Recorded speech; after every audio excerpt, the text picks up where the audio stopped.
Российские истребители вторглись на территорию НАТО. МИД требует молниеносной реакции союзников. Ошибка или четкий сигнал? Прямая связь Вашингтон-Пекин. Трамп поговорил с Си. Исторические решения на фоне растущих угроз. Европа закручивает гайки окончательно. Ресурсов на войну у Кремля будет еще меньше. Финальный удар по России самый мощный за все время. Или нет? Что придумали в Брюсселе для Украины вместо НАТО? Союзники готовы заливать миллиарды в украинские ВПК. Теперь удары по России будут чаще и больнее. Уволят каждого 10-го. Из-за реформы штат одной из самых крупных и влиятельных организаций должен распрощаться с огромной частью работников. Кого именно это коснется? Об этих и других самых главных событиях утро субботы 20 сентября. Самые важные и срочные новости, эксклюзивные подробности. Вы смотрите информационный выпуск «Нехта». Оперативно о событиях в России, Беларуси, Украине и мире. Раньше и понятнее других. Все, что нужно знать сегодня. Новый виток агрессии или ошибка пилота? Если второе, то сколько еще таких ошибок может быть? Небо Балтии чуть не запылало. Эстония заявляет о грубом вторжении. Сразу 3 российских МиГ-31 залетели в ее воздушное пространство и продержались там 12 минут. Без полетных планов, с выключенными транспондерами, без связи с эстонскими диспетчерами. Классическая черная работа на границе. Россия уже 4 раза нарушила воздушное пространство Эстонии в этом году, что само по себе неприемлемо. Но сегодняшнее вторжение является беспрецедентно дерзким. Все более масштабные испытания границ и растущая агрессивность России должны встретить быстрое усиление политического и экономического давления. МИД в Таллине не тянул, вызвали временного поверенного РФ и вручили ноту протеста. Это уже 4-й раз за год, когда российские военные самолеты ломятся через границу. В Эстонии называют такие маневры целенаправленной провокацией. Москва нащупывает слабые места или готовит почву для еще более дерзких действий. Как думаете вы? Пишите свое мнение в комментариях. Телефонная линия Вашингтон-Пекин ожила. И сразу на высоких тонах Дональд Трамп и Си Цзиньпинь провели позитивный и конструктивный разговор, о чем сообщила китайская Гос-ТВ и Трамп в своей соцсети. Си призвал ценить мир, помнить историю и строить благополучное будущее. Формула звучит мягко, но адрес понятен обеим столицам. Это их первый контакт за последние несколько месяцев. Паузу снимают не просто так. Reuters пишет, в центре обсуждения могла быть сделка по TikTok. США грозят блокировкой, если ByteDance не продаст американское подразделение, а Трамп уже отсрочил решение до 16 декабря. Сигналы читаются без подсказок. Пекин говорит о мире и истории. Вашингтон тянет дедлайн по самому токсичному цифровому активу.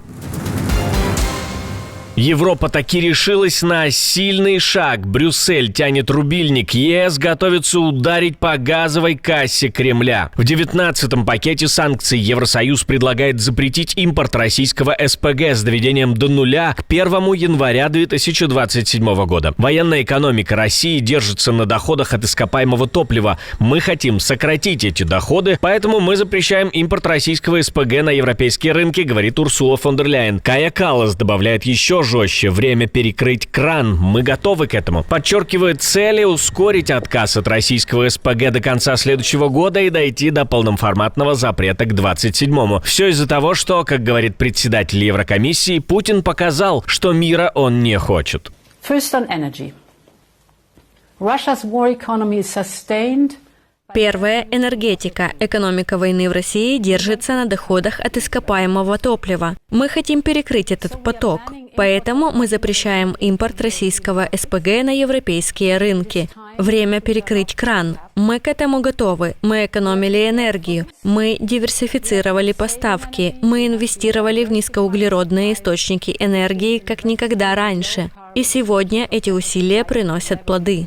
Логика простая и прямая. Меньше денег за топливо, меньше ресурсов у Москвы на войну. Политический сигнал тоже прозрачен. Газовый шантаж больше не работает. Евросоюз делает ставку на собственную устойчивость и альтернативные поставки. Есть и интрига закулисья. Официальную презентацию 19-го пакета в Брюсселе отложили после того, как Вашингтон потребовал еще более жестких мер как условия для американских санкций. Сейчас Дональд Трамп заявляет, что если бы Европа сделала что-то, как-то показала зубы в сторону Китая, то Китай мог бы надавить на Россию. И получается, все пакеты санкций можно было бы сложить в пакет с пакетами и отправить в архив. И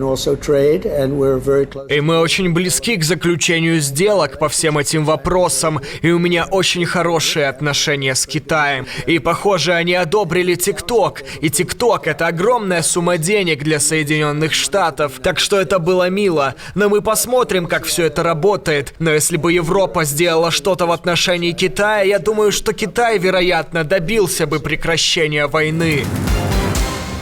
Украина делает ставку не на НАТО, а на свой ВПК, и союзники готовы заливать миллиарды. План простой, его описывают журналисты. Развернуть массовое производство оружия, чтобы сдерживать Россию сейчас и кормить арсеналы Европы завтра. Брюссель видит в этом украинскую изобретательность, превращенную в серийное производство. Дроны — это сердце всего этого рывка. Новый квадрокоптер обходит российские глушилки, летит более 20 километров и скидывает до 6 килограммов управляемых зарядов по танкам и высоким целям. FPV-дроны, по данным Киева, дают почти 70% потерь противника в 15 километрах от линии фронта. А дальнобой бьет глубже, чем на 1000 километров. Это уже про тыл России.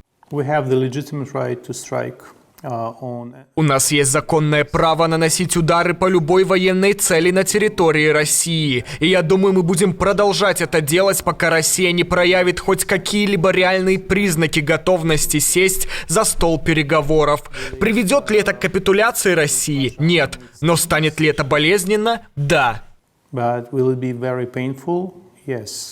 Промышленность перестроилась на ходу. От 10% закрытия потребностей армии в начале вторжения до почти 60% сейчас. Цель — утроить выпуск. Бюджет обороны на 2024 год — $64 миллиарда. До России далеко, значит, партнерство и инвестиции. Европа выкатывает деньги и готова собирать вместе лицензии, совместные заводы, заказы под боекомплект, прошедший войну. А сейчас хочу обратиться к нашим подписчикам, ведь это именно вы решаете, узнает ли обо всех этих новостях еще большее количество людей. Каждая ваша подписка, каждый лайк, каждый репост и каждый комментарий длиннее 6 слов, каждый досмотр видео до конца помогают продвигать наши ролики среди сотен тысяч новых пользователей. Так еще больше людей узнают правду именно благодаря вам. Спасибо, что остаетесь с нами, и продолжаем. Каждый 10-й будет уволен. Масштабное сокращение обещают чиновники Центробанка. Кто попадет под это жесткое урезание? Тихая встряска в сердце американских финансов произошла с подачи главы Федеральной резервной системы. Джером Пауэлл заявил на пресс-конференции, что Центробанк уже в процессе урезания кадров. Это заметное очищение рядов для такой громоздкой структуры. Мы сейчас проводим сокращение штата на 10% по всей системе ФРС, включая Совет и все резервные банки. По завершении этой реструктуризации численность сотрудников вернется на уровень более чем 10-летней давности. То есть в течение более чем 10 лет у нас фактически не будет прироста рабочих мест. И, вероятно, это еще не предел. Мы, безусловно, открыты к конструктивной критике и идеям, как лучше выполнять нашу работу. И еще один нерв рынка – это тарифы. По словам Пауэлла, влияние пошлин на потребительские цены пока невелико. Основной удар издержек берут на себя компании-посредники в цепочках поставок. Перевод на простой язык. Чек у кассы почти не вырос, но маржа в середине цепочки тоньше, и это не может длиться вечно.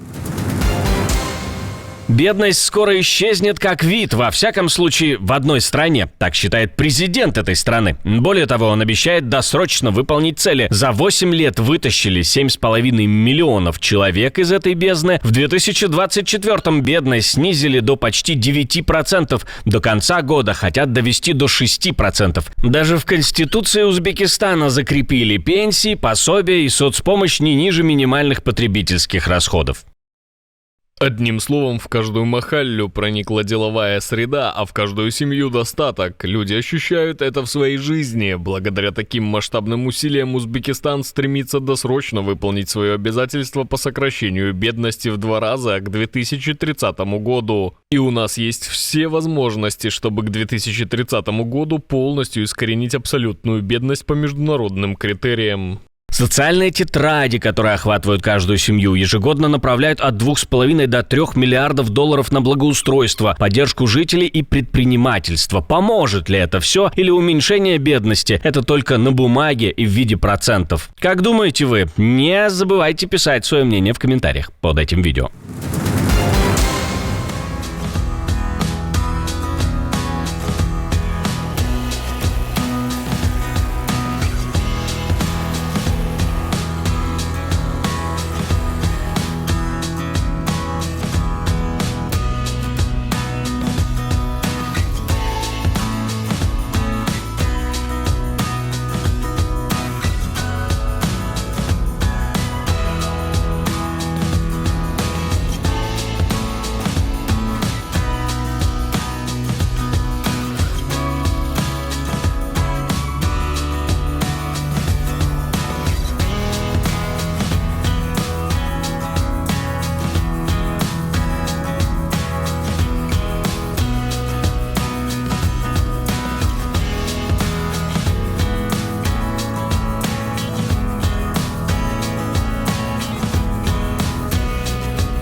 Отдельное спасибо, что досмотрели до конца. Спасибо за ваше доверие. Жду развернутых комментариев, лайков и репостов. Это важно, чтобы нас становилось больше. На этом пока все. До новых встреч и хороших вам новостей.